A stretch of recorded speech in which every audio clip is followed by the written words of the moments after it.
me demande souvent, qu'a laissé M. Lévesque? Bon, la loi 101, et toutes les lois qu'a passées son gouvernement, qui étaient des lois très audacieuses et qui ont changé le visage du Québec. Mais ce qui nous a laissé plus profondément, c'est la fierté.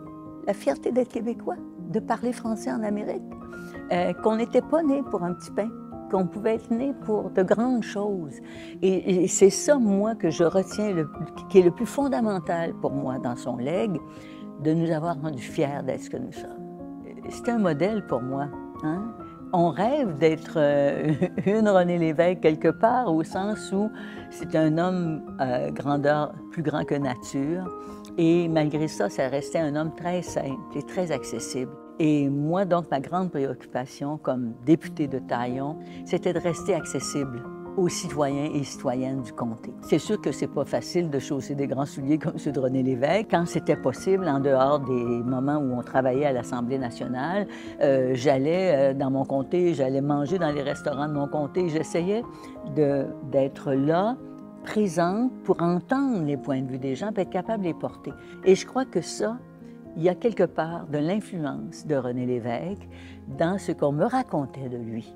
Et je me suis jamais sentie en compétition, on ne peut pas être en compétition avec René Lévesque, hein, bon. Mais je me suis sentie inspirée par lui.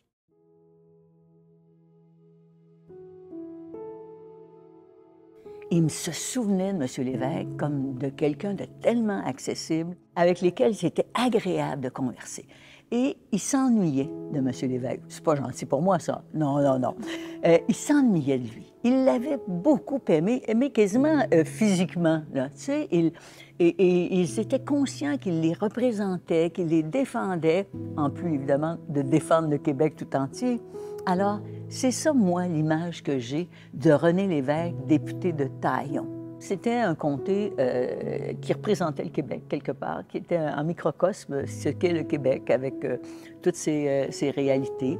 Il y avait beaucoup d'entraide dans ce comté, beaucoup d'organisations communautaires qui aidaient les gens, soit les gens âgés, les gens en difficulté, les jeunes. Il y a des maisons de jeunes, des lieux aussi d'accueil pour les personnes sans domicile fixe. Il y avait aussi des services de santé qui étaient assez élaborés, puisqu'il y a un hôpital dans le comté, l'hôpital Pierre-Boucher.